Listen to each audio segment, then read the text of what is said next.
Romain Daubry avec nous en duplex. Comme chaque jeudi, les membres de la cellule Info d'experts de Bourse Direct sont dans Intégral Bourse. Romain, bonjour et merci d'être avec nous. Je voudrais qu'on commence quand même par le pétrole, peut-être Romain. Alors, au-delà de la question géopolitique, c'est la question technique, la question des prix du pétrole aujourd'hui. Je rappelle juste la séquence depuis quelques mois. On a eu un rebond de 50% des cours du pétrole par rapport au point bas qu'on avait connu fin décembre, quand tout était noir sur les marchés.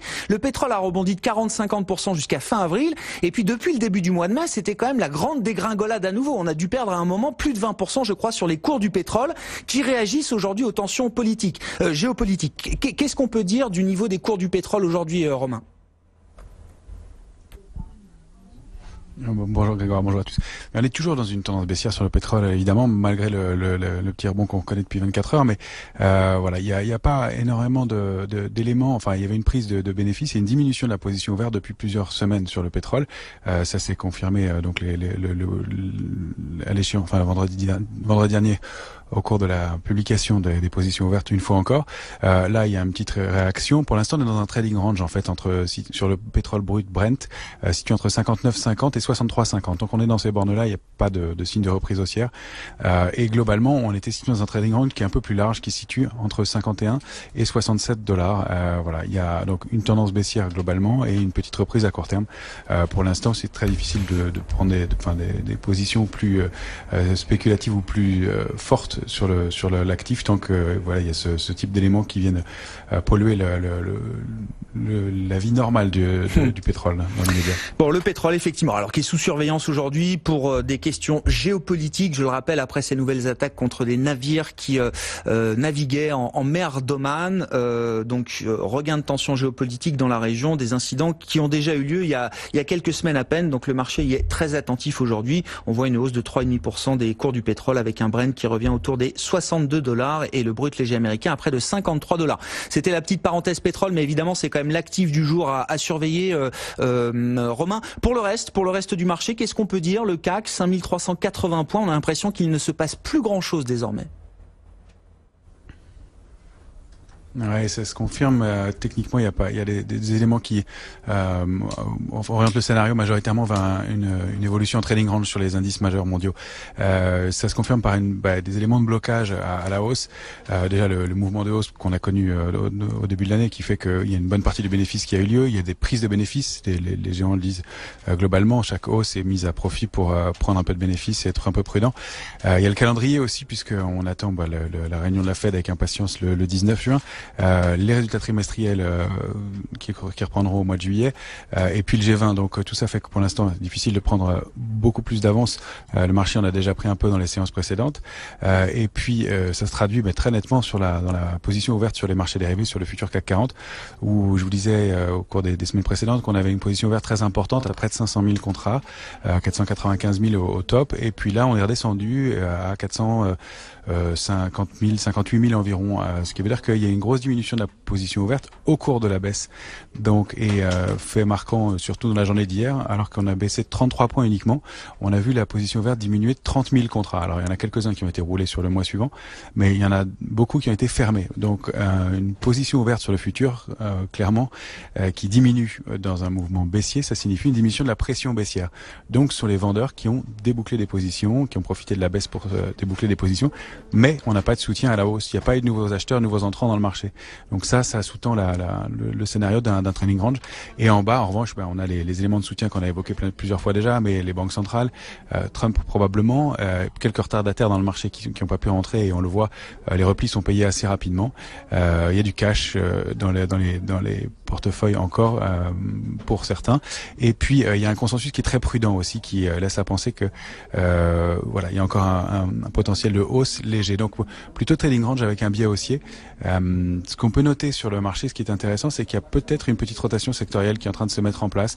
Je dis peut-être du bout des lèvres parce qu'il y a certains secteurs sur lesquels c'est pas acquis, mais on voit qu'il y a une réaction du secteur des télécoms. Alors dans ces cas de figure où le marché est pas mal monté, où il y a des incertitudes, c'est pas mal de travailler par actif sur des secteurs et sous forme de tracker par exemple. Et donc on repère que le secteur des médias fonctionne bien. Là, le signal est donné et c'est assez intéressant. Il y a un potentiel de hausse qui est de l'ordre de 10 10 à 15% dans les semaines à venir, qui pourrait faire prendre le relais aux autres secteurs qui patinent un peu.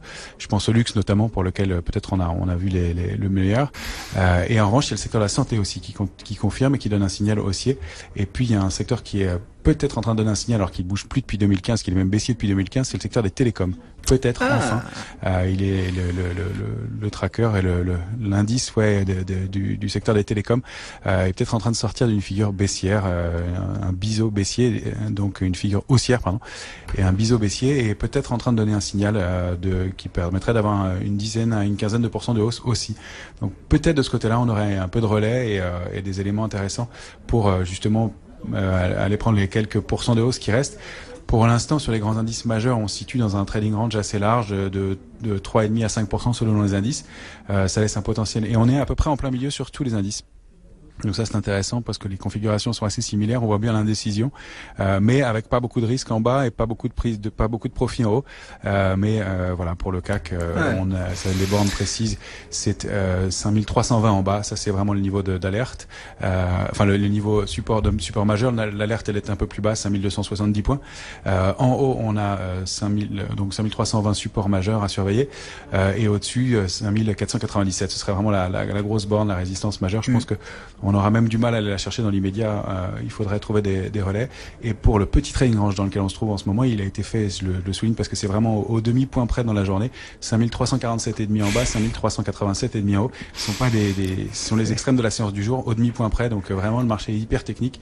On voit que c'est du trading et pas tellement de flux d'investisseurs lourds qui sont dans ce marché, parce que pour réaliser des écarts au demi-point près comme ça, c'est vraiment des choses assez techniques et peu de flux. La précision de la logique technique là aujourd'hui sur ces marchés, le CAC qui tourne donc autour de 5380 points au moment où on se parle. On termine avec l'or peut-être, Romain, puisque c'est un actif là qui revient un peu sur le devant de la scène depuis quelques semaines. Il y a toujours une pression haussière sur l'or, c'est ce que vous dites, Romain?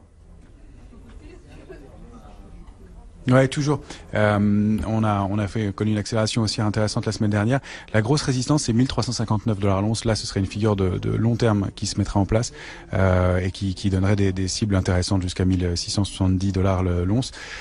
Pour l'instant, on a un comportement assez sain sur l'or, c'est-à-dire qu'on est monté assez violemment la semaine dernière. Là, on a assisté à une petite pause pendant plusieurs séances, et tant qu'on tient au-dessus de 1330, 1320 $ l'once, c'est positif. Je parle du plus court terme là cette fois-ci, pour aller chercher donc cette résistance à 1340, 41, 42 $ l'once. Si on la franchit, les 1359 sont probablement acquis, et là ce sera plus difficile, donc il y aura peut-être une phase d'accumulation, mais si on part de la logique, enfin, du fait que probablement dans les semaines à venir il va pas se passer énormément de choses sur les indices, on va peut-être être en recherche d'autres actifs. Voilà, ça prouve aussi que la bonne tenue de l'or prouve aussi qu'il y a un peu en tout cas de prudence sur le marché, des recherches d'autres actifs. On n'est pas dans un environnement de stress majeur, il y a toujours de la couverture dans les portefeuilles, mais voilà, on voit que l'or est toujours cherché, soutenu, et depuis plusieurs semaines maintenant, la position ouverte continue à augmenter, donc il y a du soutien, il y a de l'intérêt, après le gros déstockage qu'on avait connu de la part du Venezuela, qui avait un peu invalidé le mouvement de hausse il y a quelques semaines. Merci beaucoup, Romain. Merci pour ces éléments d'appréciation du marché, des éléments techniques, de finances comportementales également, qui permettent d'éclairer effectivement ces mouvements de marché, ou l'absence de mouvement en l'occurrence, puisqu'on est quand même dans ce trading range, cette fourchette de fluctuation relativement étroite sur la journée, une trentaine de points, vous l'avez très bien décrit, avec un CAC 40 pour l'instant relativement neutre, plus 0,15%, 5382 points au moment où on se parle. Les marchés américains, début de séance à New York, plutôt positif, puisqu'on gagne 0,4% sur le Dow Jones et environ 0,5% sur le Nasdaq Composite et le S&P 500.